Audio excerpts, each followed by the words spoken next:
Hai semuanya, kami dari kelompok 2, dari mata kuliah Sistem Informasi Manajemen, Prodi Akuntansi, Universitas Pamulang. Di video kali ini, kita bakal bahas sesuatu yang super keren banget, yaitu ERP.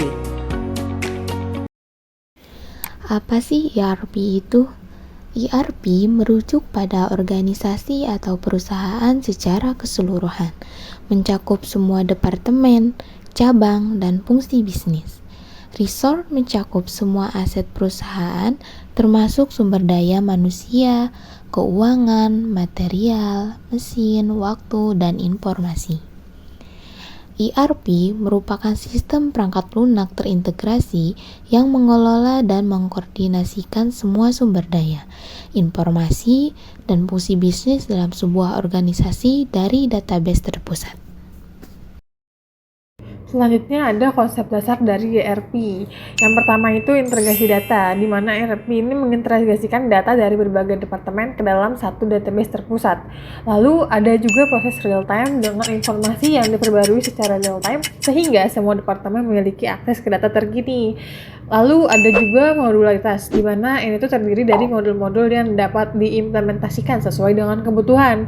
Contohnya keuangan, SDM, produksi, dan penjualan. Adapun otomatisasi dengan mengotomatisasi proses bisnis untuk mengurangi duplikasi kerja dan kesalahan manual. Terakhir ada visibilitas informasi, yaitu dengan memberikan visibilitas data secara menyeluruh untuk pengambilan keputusan yang lebih baik. Jadi, konsep dasar ERP ini berpusat pada modularitas, di mana setiap aspek bisnis itu mempunyai modul khusus yang dapat disesuaikan dengan kebutuhan perusahaan. Nah, contohnya nih teman-teman bisa kita ambil satu, yaitu modul keuangan yang mana digunakan untuk pencatatan akuntansi dan pelaporannya. Sementara modul produksi itu mengelola proses manufaktur dan persediaan, gitu teman-teman. Jadi dalam berkembangnya ini, sistem ERP ini semakin banyak yang diterapkan dengan teknologi berbasis cloud yang mana memungkinkan akses yang lebih fleksibel dan skalabilitas yang lebih besar bagi perusahaan modern.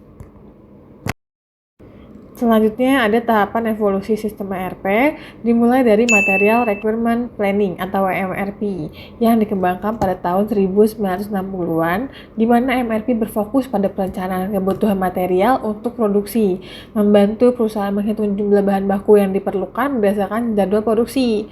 Nah, sistem ini itu perusahaan dapat mengoptimalkan inventory dan menghindari kelebihan stok yang sekiranya tidak perlu digunakan.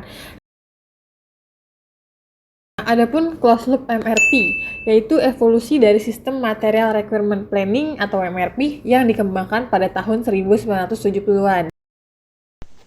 Manufacturing Research Planning atau MRP2. MRP2 dikembangkan pada tahun 1980 setelah adanya kebutuhan akan perangkat lunak yang mengintegrasikan sistem akuntansi sekaligus membuat perakiraan tentang kebutuhan inventory. Sistem MRP awalnya hanya berfokus pada perencanaan kebutuhan material. Artinya, sistem ini menghitung berapa banyak bahan baku yang digunakan dan kapan harus dipesan. Namun, MRP2 adalah pengembangan dari MRP yang lebih luas. MRP2 tidak hanya menghitung material, tetapi juga menjadwalkan tenaga kerja, mengelola kapasitas mesin, dan mengatur jadwal produksi secara menyeluruh. Extend ERP atau ERP2 berkembang pada akhir 1900-an hingga awal 2000-an. ERP mulai merambah ke area yang lebih luas, mengikuti perkembangan dunia digital dan internet.